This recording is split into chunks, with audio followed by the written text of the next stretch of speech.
city of birds finds its perfect reflection in reality.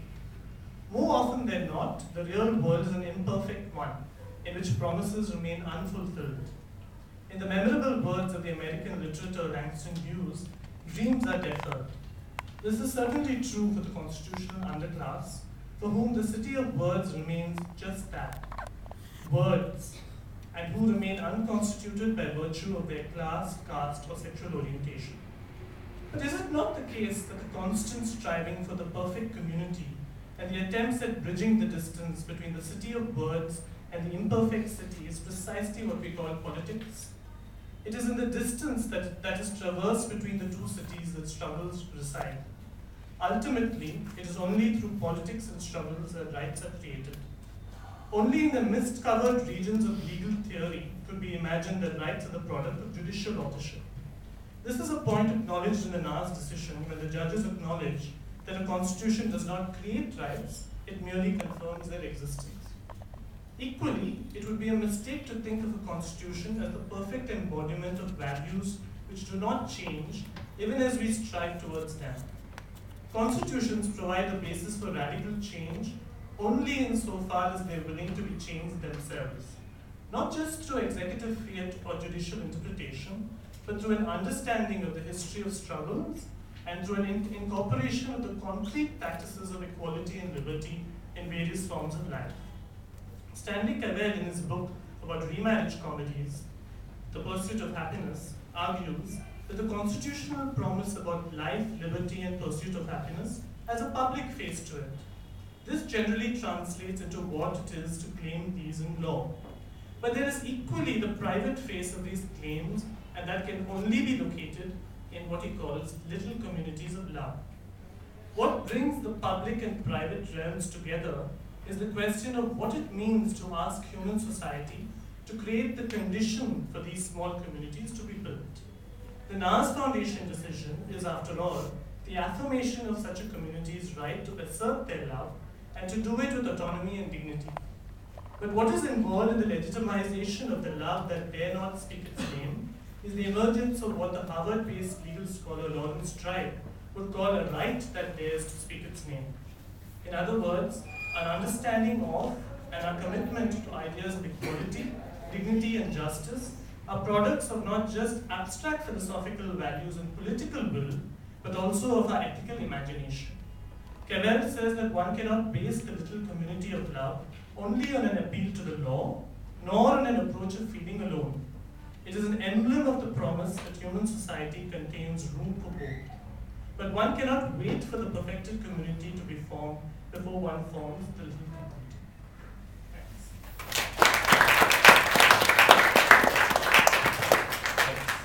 Now I have the great pleasure of inviting someone who needs no introduction, Professor Nivedita Menon. I love saying her name. Known generally as Nivi, who is actually the first name on this book. She's right at the top. She said good things, we put her on the cover. She had not said good things, we put her on the back. But to comment and respond to the book. Thank you so much. As you might have guessed, I like this collection of essays very much, and I wrote a blurb for it. So I said, apparently, creative exploration of the intimacies that come with all. Intimacies. This is a font which everybody looks like see. It's a lovely So font. it's very strange. Orun, where's Orun? We need Orun. It's a very strange font. I said one would call it a queer font. Yes. And, so it's a book you can very much judge by its cover. Fortunately, inside, the font is entirely legible and conventional. As much as we queer folk resist conventions and legibility, when it comes to scholarly stuff and academics, we are right up there with the best of them when it comes to conventions of academic citations. Yeah. So we keep our queerness for other spheres, not folks. Now, we end up having this amazing collection of essays, and like Gautam, I will take you through some snippets myself. And oddly enough, there was only one snippet that would have coincided, which is a snippet from Maya. Otherwise, I had arrived at a completely different set of snippets.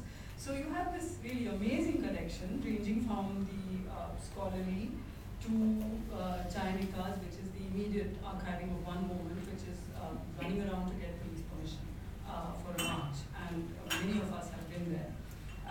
There are deeply personal first-person accounts, there are properly distanced academic pieces, all of them winding through the intimacies that couple law and love, winding and unwinding the strands that draw these two strange bedfellows together, exposing both the strangeness and the fatal familiarity of the one with the other. So what Chayanika does is she gives us that amazing sentence with which Gautam began, that it could, it was tragedy and it was comedy. She gives us a series of snapshots. She calls them takes, take 1, take 2, take 11, take 13. So there are a series of stages in the attempt to get police permission for a Pride March in Mumbai. And they run from pillar to post and from Thana to Thana and from ACP to DCP through what they thought was merely the lethargy of the bureaucratic machinery. But somewhere towards the end, and I hope this is not a plot spoiler, they suddenly realized that it was not lethargy at all. It was in fact a perspicacious recognition of a DCP traffic who had written there in Marathi that permission must be denied because what this march wants to do was celebrate perversion. This was one acute person. He totally got it. This was not to celebrate perversion. And Chayanika in fact concludes by saying, we are committed to doing this every year, celebrate the perversion. So they did march that year in 2008. The route was curtailed, the duration was curtailed. They had to walk in twos on the footpath because the police said it would otherwise stop the traffic. But she says, traffic stopped of its own volition as they eagerly took leaflets from us, trying to absorb as much of the gaiety, color, and politics as they could. Does the law really have the power to change my poetry, alter my orgasm? Asks Akhil Khatyal. Mayur Suresh forces us to consider the possibility of the law's failure to matter in the constitution of ourselves. Srimoyi challenges us to talk of a new law. And I forbade her to read this passage from her own article because I wanted to read it. Can we talk of a new law where her pleasures rather than her pains, her bodily presence rather than its lack, her substance rather than her phantasm become the body of a new sort of constitutional justice, where she can joyously and vigorously say yes, yes, yes to pleasure and desire, rather than always deny, have to prove in forensic terms her lack of consent. She said no, and she meant it. She really meant it. Akshay Khanna picks up on a remarkable statement by a Koti Shahnawaz in the piece that Gautam is talking about. But it's a remarkable statement, and Akshay picks up on it. And so it's not just what Shahnawaz says, but what Akshay does with it. He uses it, probably to Shahnawaz's quite great horror, to rethink the idea of althusser and interpellation. So this is what Shahnawaz, who had been the most silent and incisive participant in this conversation, spoke up at this point with a remarkable complication. If the government accepts, he said, that we too are of this world, referring to an earlier conversation about the meaning of unnatural as stated in the provision of law. If the government removes this law, said Shahnawaz, if Kotis get their hak, their rights, and society understands that we also have rights, then there will be no more need to be so open. This is the amazing thing she says. If the law recognizes we will not need to be so open, so public about what we are, people will understand by themselves. This was Shahnawaz. Akshay carries on. We had spent much of the morning talking about identity and on the conditions under which particular names were being taken on. In this context, Shahnawaz's suggestion was that once the law had been removed, once the symbolic battle had been won, there would be no more need to be out in the open about who we are. There would be no more need to spell out our queerness, to create and adopt intelligible identities. We would, once again, be self-evident and part of this world. This is absolutely astonishing. It's an astonishing insight for a person to have, that when we are recognized by the law is when we no longer need to be so visible, so public, so legible. From this point, Akshay then does in fact go into a discussion as he promises. In fact, the section is called Shahnawaz Challenges Althusser. So he then does go on to reconsider. I don't fully agree with Akshay's conclusions here, but I think there's a very, very important and interesting discussion about how the law produces one as the subject, and it's one of the most interesting essays in the book. Alok Gupta tracks sodomy laws across British colonies, and he establishes a couple of very interesting things. He says, after tracking it through across the world, across a number of British colonies, sodomy laws were introduced at approximately the same time. And he found that the offense of sodomy, so he draws 4 conclusions, of which the first one is the offense of sodomy, which appears to be a simple event, quite easily recognizable, not at all, was not a simple, long-established offense that has remained unchanged. In fact, the colonial authorities were continuously grappling with the correct definition of sodomy, the meaning of sodomy, the scope of sodomy. And the injunction to silence was nothing but a sham, a cover for disguise, an excuse to make laws without discussion, and finally an attempt to legitimize prejudice and autocracy.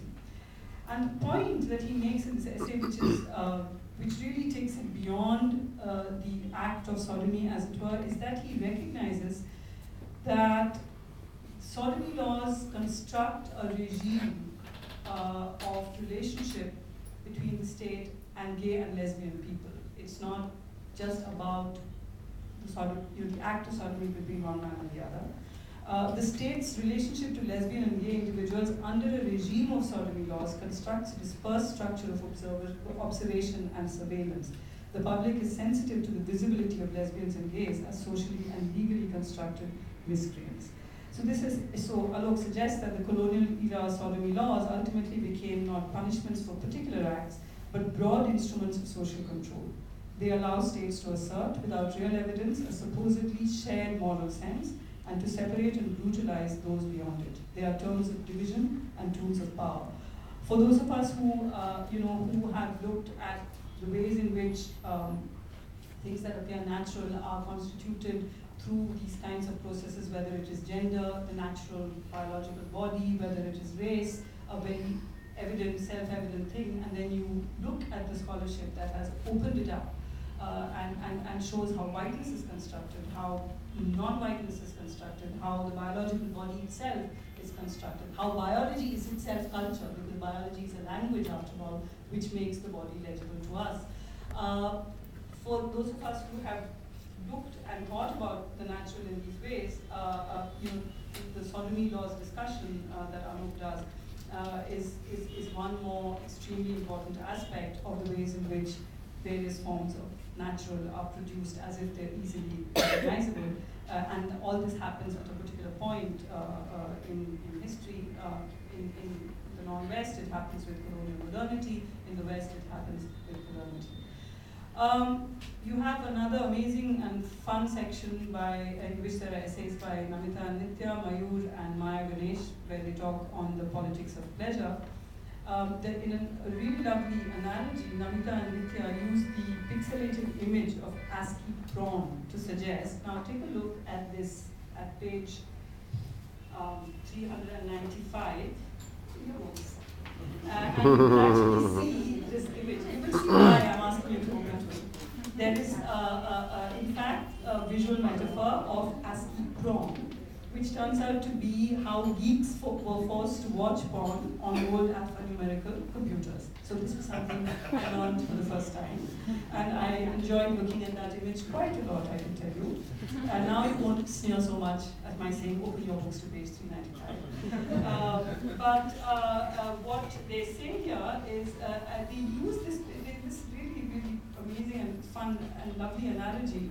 They use this pixelated image of ASCII prawn, it's written SPR, and then there's a 0 and an M, to suggest that we should see, this image allows us to see pornography as a permeable and interactive medium that allows feelings and thoughts to flow through it, rather than an impenetrable screen in a theater, on a computer or laptop. It also communicates that if you look too hard at pornography, you will only see the dots and slashes, the pixels, the glitches and the flaws that it is made up of, and not the broad outlines that could be arousing or at least interesting. So these are just a handful of the essays from the 28 on offer, and only 3 of the people present here have written more than one essay each. There are different